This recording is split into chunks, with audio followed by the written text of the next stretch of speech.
नमस्कार, मैं हूं आरती और आप देख रहे हैं वीएनएम टीवी। आज हम बात करने वाले हैं माइंड, बॉडी और सोल के ऊपर, और इस पर चर्चा करने के लिए हमारे साथ एक बहुत ही अच्छे और बहुत एक्सपीरियंस्ड एक्सपर्ट स्टूडियो में मौजूद हैं, और वो ही हमें बताएंगे कि इस जो टॉपिक है कितनी इम्पोर्टेंस है हमारे डे टू डे लाइफ में। क्योंकि आजकल हम पूरा समय जो है वर्क, घर, बच्चे, फैमिली सब में बैलेंस क्रिएट करने की कोशिश करते हैं, और जहाँ हमारी मेंटल हेल्थ जो है, हमारी फिजिकल हेल्थ है, बहुत इंपॉर्टेंस रखती है। क्या हम अपनी बॉडी को लेकर, अपने माइंड को लेकर, अपने सोल को लेकर अवेयर हैं कि नहीं, वो जानना बहुत ज़्यादा ज़रूरी है। तो चलिए जुड़ते हैं हमारे एक्सपर्ट के साथ। वेलकम करेंगे डॉक्टर रीना भट्ट का। रीना मैम, आपका बहुत बहुत स्वागत है। Thank you very much and I am very pleased to be here. आज यहाँ आके मुझे जो मौका मिला है कि किस प्रकार से मानसिक शारीरिक हेल्थ से हम इम्प्रूव होके स्ट्रेस को बैलेंस कर सके, तो I will try my best कि मैं सबको नॉलेज दे सकूं। Thank you so much for your time, और डेफिनेटली ये बहुत ही फ्रूटफुल सेशन होने वाला है। डॉक्टर रीना को काफ़ी सारे आप लोग जानते भी होंगे। ये एक होम्योपैथ डॉक्टर हैं, ये योगा मास्टर हैं, सर्टिफाइड फ्रॉम WHO। पिछले 20 सालों से ज़्यादा इस क्षेत्र में अपना योगदान देते आ रहे हैं। ये सर्टिफाइड एक्सपर्ट है इन प्रिवेंटिव केयर ऑफ कोविड-19। ये भी WHO की तरफ से उन्हें ये सर्टिफाइड किया गया है, और इनका खुद का सेंटर है, वेलनेस सेंटर है, और इसका नाम है mind body zone. So doctor Reena, ज़्यादा टाइम ना वेस्ट करते हुए बिल्कुल हम आज का डिस्कशन स्टार्ट करेंगे। सबसे पहले बात करते हैं आजकल के स्ट्रेस के बारे में। हमारे रूटीन में, हमारे लाइफ में स्ट्रेस जो है वो एक बहुत इम्पॉर्टेंट रोल प्ले करता है। क्यों ज़रूरी है? स्पेशली आज बात पेरेंट्स के लिए करना चाहेंगे, क्योंकि हमेशा हम कहते हैं कि पेरेंट्स ये करें, पेरेंट्स वो करें, बच्चों के लिए ध्यान दें, लेकिन पेरेंट्स का खुद का भी मेंटल जो हेल्थ है, जो फिज़िकल हेल्थ है, वो अगर हेल्दी नहीं है तो बच्चों को किस तरह से वो अच्छी चीज़ दे पाएंगे, ये एक बहुत बड़ा प्रश्न है। और इसीलिए आज आपसे जुड़ रहे हैं कि क्यों इम्पॉर्टेंट है पेरेंट्स के लिए अपनी मेंटल और फिज़िकल हेल्थ को इम्पॉर्टेंस देना। देखिए, क्या चीज़ है कि मेंटल एंड फिजिकल हेल्थ जो है वो हर व्यक्ति के लिए इम्पॉर्टेंट है, बच्चों से लेकर के बूढ़ों तक। Correct. लेकिन पेरेंट्स के लिए ज़्यादा इसलिए इम्पॉर्टेंट है क्योंकि बच्चे का जो लाइफ है, बच्चे की खुद की physical health, mental health, overall development और ग्रोथ है, वो पेरेंट्स के साथ में जुड़ी हुई है। Very true. अगर पेरेंट्स का मेंटल लेवल ठीक नहीं है, वो खुद ही स्ट्रेस में रहते हैं, वो खुद एंग्शियस है, तो क्या हो जाएगा, उनका जो डिसीजन मेकिंग है, उसके बाद में जैसा वो बच्चों के साथ में व्यवहार करते हैं, बच्चा उनको देख के जो सीख रहा है, वो सब गलत होता जाएगा। तो पेरेंट्स को अपने हेल्थ का बहुत ही ध्यान रखना चाहिए, दोनों, फिजिकल हो या मेंटल। मैं बताऊंगी इससे भी आगे एक है जिसको बोलते हैं वेलनेस। करेक्ट। वेलनेस के अंदर 7 सेक्टर्स है, जैसे कि एक है फिजिकल हेल्थ, एक है मेंटल हेल्थ, उसके बाद है इमोशनल हेल्थ, फिर है स्पिरिचुअल हेल्थ, साथ में सोशल, फाइनेंशियल, रिलेशनशिप। क्योंकि अगर ये 7 सेक्टर में से किसी भी एक सेक्टर में अगर थोड़ी सी भी गड़बड़ है, और वो जो गड़बड़ है वो इंसान को, पेरेंट को किसी भी प्रकार का स्ट्रेस दे रही है, तो वो डेफिनेटली उसके फैमिली पर, खास करके बच्चों पे बहुत ज़्यादा असर पड़ेगा।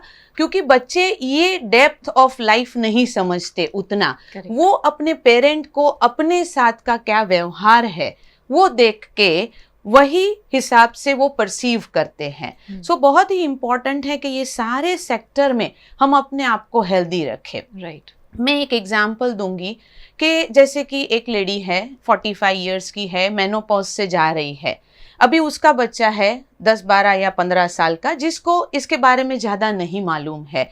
और बिकॉज के लेडी की खुद की अगर फिजिकल और मेंटल हेल्थ स्ट्रांग नहीं है, तो जो सिम्टम्स हैं मेनोपॉज के वो बहुत ज़्यादा एग्जैजरेट हो जाएंगे। जैसे कि थोड़ा मूड स्विंग ठीक है, लेकिन बहुत ज़्यादा मूड स्विंग, या बहुत बुरी तरह से एंग्जाइटी होना, या बहुत बुरी तरह से हॉट फ्लैशेस का फील होना, पूरे बॉडी में पेन करना, नींद की तकलीफ, अभी ये सब मदर को हो रहा है तो वो बच्चा भी सफ़र करेगा।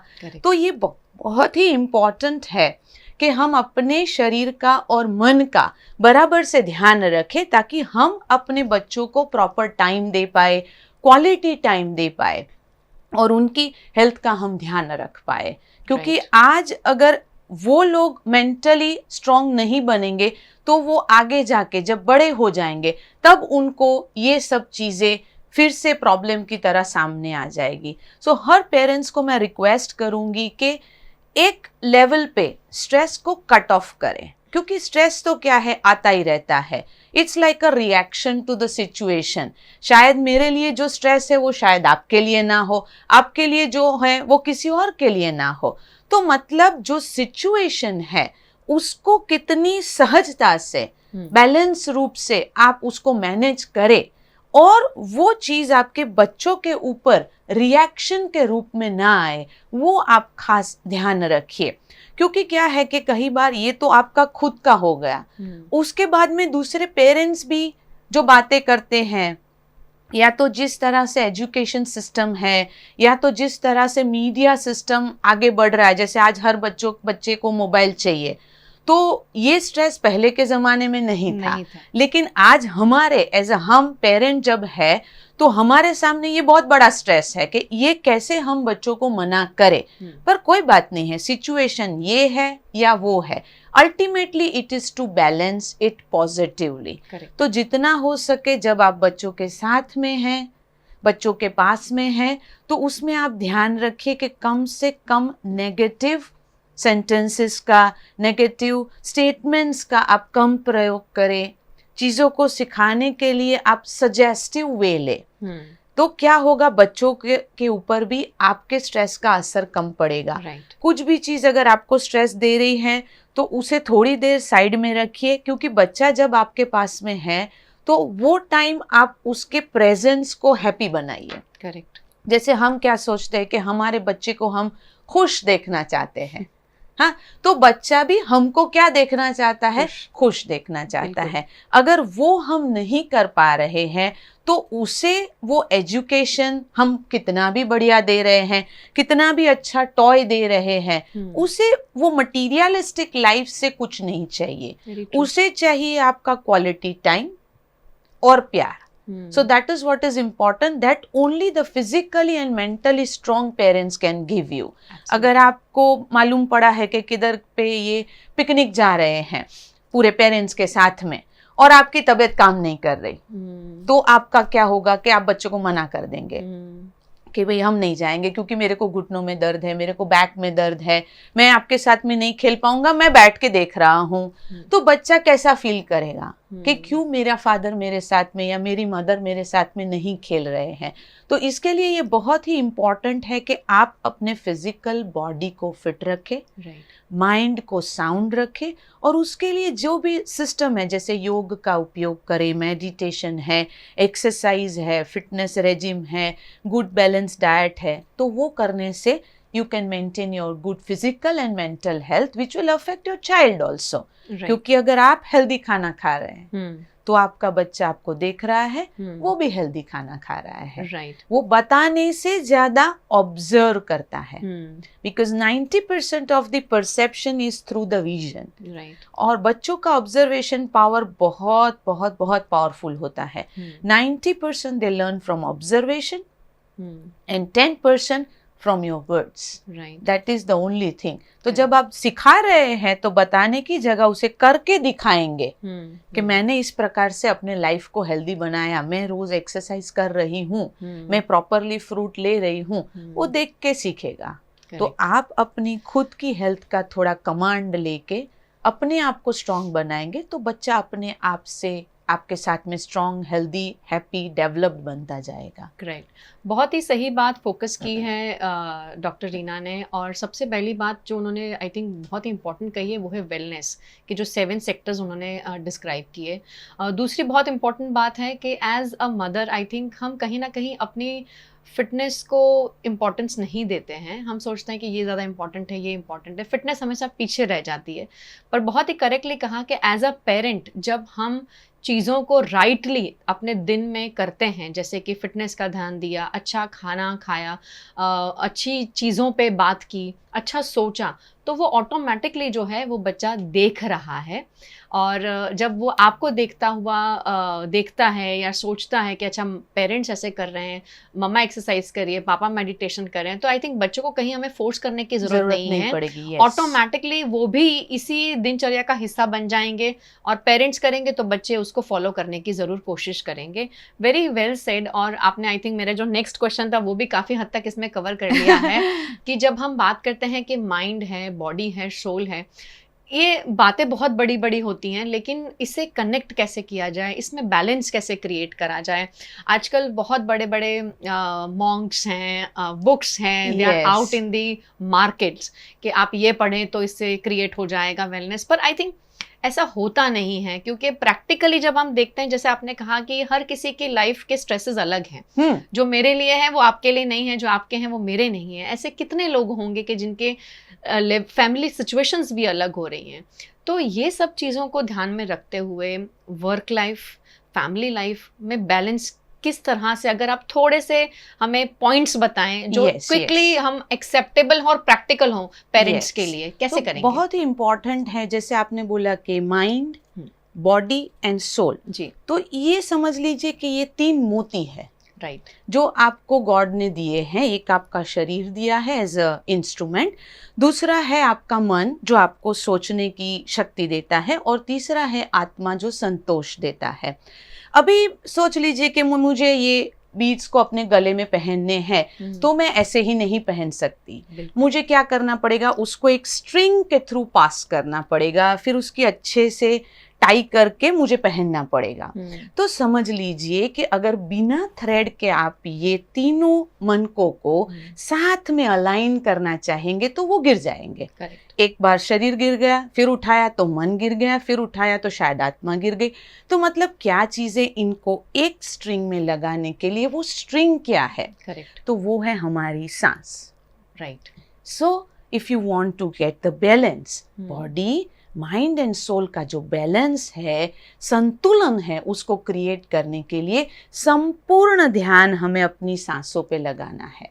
Right. तो क्या है कि दिन में 1 या 2 या 3 बार, जब भी आपको टाइम मिलता है, गिव अ ब्रेक 3 या 4 मिनट का, अपने सांसों के ऊपर कॉन्सेंट्रेट करेंगे, Right. ऑटोमेटिकली ये बैलेंस आता जाएगा। Correct. शुरू में आपको थोड़ा एफर्ट्स रखना पड़ेगा क्योंकि आपको प्रैक्टिस नहीं है, फिर ग्रेजुअली ये सहज हो जाएगा अपने आप से। जैसे ही समय होगा आपको मालूम पड़ जाएगा कि मुझे बैठना है और मुझे 5 मिनट के लिए रिलैक्स करना है। यही चीज आप अपने बच्चों के साथ कर सकते हैं। You can make a family yoga circle routine, जैसे कि रात को आप अपने बच्चों के पास में बैठिए, उनके पास में बैठने के बाद में हर व्यक्ति हाथ पकड़ लेगा, जैसे पेरेंट्स है, 1 2 3 बच्चे हैं, तो सब बैठ के एक सर्कल सा बनाएंगे, एक दूसरे का हाथ पकड़ के धीरे धीरे breathe in and breathe out करेंगे जस्ट फॉर 3 मिनट्स।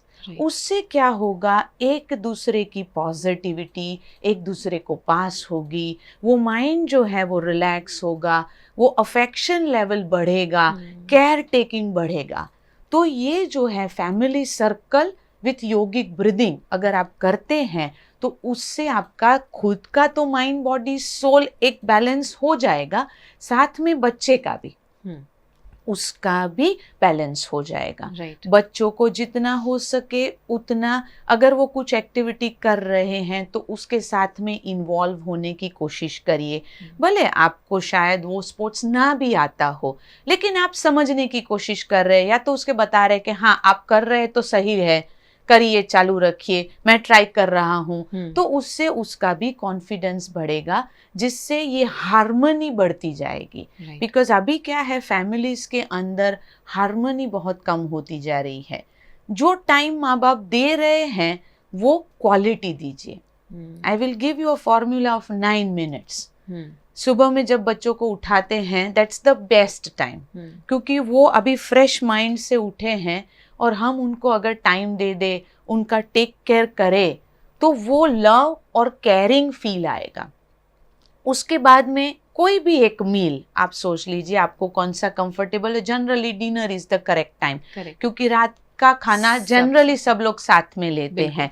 तो डिनर के टाइम आप बैठिए और साथ में खाना खाइए, और वो वक्त पेरेंट्स की एक ही रिस्पॉन्सिबिलिटी है, आपको नहीं बोलना है, आपको खाली सुनना है। क्योंकि जनरली क्या होता है, जैसे ही बच्चा बोलना शुरू करता है हम इंटरप्रेट कर देते हैं और उसको कोई एक पॉइंट से कुछ इंस्ट्रक्शन देने की कोशिश करते हैं, या तो कुछ डिसिप्लिन सिखाते हैं, या तो कुछ मैसेज देने की कोशिश करते हैं। नहीं, वो आप बाद में भी कर सकते हैं, आप याद रखिए, लेकिन वो टाइम पे आप उसे सुन लीजिए, बिकॉज चाइल्ड वांट्स टू से, वो कोई भी उम्र का हो, शायद 1 साल का हो तो वो अपने हिसाब से कुछ एक्सप्रेस करेगा, या 21 ईयर्स का हो तो वो अपने हिसाब से कुछ एक्सप्रेस करेगा। सो द कम्युनिकेशन, बातचीत एक तरफा, आप सुन ही रहे हैं, आप कुछ सिखा नहीं रहे हैं, वो ज़्यादा हेल्पफुल है। और तीसरा, नाइट में आप टाइम दीजिए जब बच्चा सोने जा रहा है। अगर बहुत छोटे बच्चे हैं तो आप उनको स्टोरी कर सकते हैं, थोड़े बड़े बच्चे हैं तो उनको आप लाइव कोई इंसिडेंट्स है, या तो कोई बड़े व्यक्ति जो है फेमस पर्सनालिटी, उनकी कोई मोटिवेशनल बात बता सकते हैं। क्योंकि क्या होगा, ये जो लास्ट इम्प्रेशन लेके बच्चा सोता है वो उसी के सपने देखता है और वही इमेज लेके वो उठता है। So the middle age is more of a motivational kind of thing, कि उसे आप मोटिवेट करने की कोशिश करिए कि लाइफ में उसे क्या अचीव करना है। तो ऐसा नहीं है कि आपका बच्चा अभी 10-11 साल का हो गया और आप उसे सोने के लिए अकेला भेज दे, नहीं, उसके साथ में 9 मिनट स्पेंड करिए। तो सुबह एक मील और रात को, ये 3 टाइम मिला के आप थोड़ा टाइम उसके साथ में क्वालिटी, तब आप अपना मोबाइल भी नहीं देख रहे हैं, आप किसी और चीज को आंसर भी नहीं कर रहे हैं, that will be very quality. Correct, very quality. बहुत बढ़िया बात बताई है, मैजिक ऑफ 9 मिनट्स, जो डॉक्टर रीना ने हमारे साथ शेयर किया, और बहुत हद तक प्रैक्टिकल भी है और पॉसिबल भी है, दोनों चीज़ें हैं। सिर्फ 9 मिनट आपको दिन के निकालने हैं, और जिस तरह उन्होंने बताया कि कहीं ना कहीं हमारी भागदौड़ की ज़िंदगी में जो एक कनेक्ट है ना, वो छूटता जा रहा है। हम ये सोचते हैं कि भाई बच्चे बड़े हो गए हैं तो बच्चों को वो फिजिकल कंफर्ट की या एक हक की ज़रूरत नहीं है, पर ऐसा नहीं होता है। हम जैसे लोगों को भी अपने पेरेंट्स के पास जाते हैं तो ऐसा फील होता है कि कोई हक करे तो हमें अच्छा लगता है। आई थिंक वो जो फैमिली सर्कल उन्होंने बताया जिसके बारे में कि आप ब्रीदिंग के साथ उसको कोऑर्डिनेट करें, बहुत ही सिंपल चीज़ें हैं। अगर हम हमारे लाइफ में लाने की कोशिश करते हैं, दिनचर्या में लाने की कोशिश करते हैं, तो बच्चों को बहुत ज़्यादा फ़ायदा होगा ही, साथ में आपको भी बहुत अच्छा फील होगा कि वो कुछ समय जो है, वो कुछ पल जो है आपने अपनी बच्चों के साथ, अपने फैमिलीज़ के साथ स्पेंड किए क्वालिटेटिवली। क्योंकि क्वांटिटी तो हम बहुत ही दिन में देते रहते हैं, लेकिन ये चीज़ के बिना गैजेट्स, बिना मीडिया, बिना किसी टीवी के, किसी भी अप्लाइंसेस के बिना हम बैठे हैं और हम सिर्फ बातचीत कर रहे हैं। बच्चों को सुनना, जो सबसे इम्पोर्टेंट बात उन्होंने कही है कि सुनने की क्षमता हमें लानी पड़ेगी, और तभी हम एक्सपेक्ट कर सकते हैं कि बच्चे हमें सुने। क्योंकि हम हमेशा कंप्लेन करते हैं कि मेरा बच्चा मुझे सुनता नहीं है। हम सुनते हैं क्या? पहले ये सोचें और बच्चों को सुनने की कोशिश करें। और सबसे अच्छी और बात उन्होंने बताई है कि बच्चों को जज मत करिए। अगर वो कुछ कहते हैं तो कम्प्लीटली सुने उन्हें, और फिर उसके बाद आप अपना रिएक्शन जो है या आप जो कुछ शेयर करना चाहते हैं आप उसको सपोर्ट कभी करें। भी कर सकते हैं। जी, यस। सो बहुत अच्छी उन्होंने डिटेल में ये सारी चीज़ें बताई हैं, और बहुत ही प्रैक्टिकल पॉइंट्स हैं जो हम हमारे रूटीन में इसे एक्सेप्ट भी कर सकते हैं, अडॉप्ट भी कर सकते हैं, और इसे अपना हिस्सा बना सकते हैं। आपने पेरेंटिंग के बारे में ऑलरेडी बताया कि अगर पेरेंट्स जो हैं वो पॉजिटिव रहेंगे, उनका माइंड बॉडी जो है वो कनेक्टेड रहेगा, तो जो पेरेंटिंग है वो अच्छी रहेगी, पॉजिटिव रहेगी, और वो सभी वाइब्स जो हैं वो बच्चों को भी जाएंगी। डॉक्टर रीना, हमारे ऑडियंस के लिए आप क्या मैसेज देना चाहेंगी? मैं ये कहूँगी कि हर पेरेंट्स इंडिविजुअल है जी, जैसे हर बच्चा इंडिविजुअल है। तो मतलब पेरेंट्स को अपने आप को बेस्ट पेरेंट बनाने की रेस नहीं करनी है। पहले तो हम अपना खुद का कंट्रोल ले ले, फिजिकल, मेंटल, इमोशनल, तो ऑटोमेटिकली बच्चा हमें इतना सटल देख के वो खुद भी बैलेंस होता जाएगा। फिर हमें उसे कुछ सिखाने की ज़रूरत नहीं है, क्योंकि बच्चे जो हैं they are like Xerox copy. ये हम बोलते हैं लेकिन समझते थोड़ा कम है। जैसे जेरोक्स कॉपी मतलब हम समझ लेते हैं कि फिजिकल लुक, राइट, नहीं, फिजिकल लुक अकेला नहीं, ये है mental, emotional and spiritual look. तो जैसा ही वो आपको फिजिकली एक से आप दिखते हैं, आपका बच्चा आपके जैसा, उसी तरह से जैसे आप सोचते हैं धीरे धीरे वो भी ऐसा ही सोचेगा। जैसा आप कर रहे हैं धीरे धीरे वो भी ऐसा ही करेगा। तो आपको ये सोचना है कि मुझे अपने बच्चों को क्या बनाना है, तो पहले वो आपको बनना पड़ेगा। करेक्ट। और एक्सपेक्टेशन मत रखिए, जस्ट थिंक कि आप फॉरगेट भी उसको कर रहे हैं और उसकी कोई मिस्टेक को फॉरगिव भी कर रहे हैं। करेक्ट। लाइटली लीजिए, पेशेंस रखिए और उसे उसका खुद का डिसीजन लेने के लिए सक्षम करिए, क्योंकि हर बच्चा एक लेवल पे अपनी दौड़ खुद दौड़ने वाला है। बिल्कुल। पूरी टाइम वो छत्र में नहीं रहने वाला, और आप रखेंगे तो उसका भी बुरा असर है। Very true. तो वो बहुत ही इम्पॉर्टेंट हो जाता है कि आप उसे खुद के लिए, खुद की लाइफ के लिए खाली प्रिपेयर कर रहे हैं। Right. You are not like कि आप जैसा चाहते हैं वो वैसा बने, लेकिन वो जो बने उसमें उसको खुशी मिले और वो हैप्पीली लाइफ जिए, क्योंकि happiness is the ultimate goal key. Very true, happiness is the ultimate key. और इसी की खोज में हम रोज़ सुबह ये सोचते हैं कि किस तरह से इसे हैप्पी क्रिएट किया जाए। आज का दिन जो है किस तरह से हैप्पीनेस हमारी फैमिली को मिले, हमारे बच्चों को मिले, हमें मिले, हमारे वर्क प्लेस में भी हम जहाँ काम करते हैं हमारे से अच्छा काम हो, हम अच्छा फील करें, हम मोटिवेटेड फील करें। तो ये सारी चीज़ें जो हैं, जो डॉक्टर रीना ने आज हमारे साथ शेयर करी हैं, एज अ पेरेंट बहुत ही इंपॉर्टेंट है। बहुत ही छोटी चीज़ें हैं और बहुत मायने रखती हैं। अगर आप इनका ध्यान रख लेंगे तो आपकी पेरेंटिंग जर्नी फॉर श्योर बहुत ही स्मूथ और पॉजिटिव रहेगी। डॉक्टर रीना, आपका बहुत बहुत धन्यवाद हमारे Thank साथ you very जुड़ने के much. लिए। Yes. आप सभी ऑडियंस का भी धन्यवाद। हर हफ्ते आप इसी तरह हमारे साथ जुड़ते हैं। Thank you so much. VNM TV और VNM TV किड्स का यूट्यूब चैनल है, लाइक करें, शेयर करें। इस वीडियो को शेयर करना बिल्कुल मत भूलिएगा। आपके पेरेंट्स, फ्रेंड्स जो हैं, कोलीग्स हैं, हर किसी के लिए ये जो वीडियो है बहुत ही यूज़फुल रहेगा। और ये टिप्स जो हैं ये भी बहुत ही प्रैक्टिकल और बहुत यूज़फुल हैं। तो थैंक यू सो मच आप सभी का।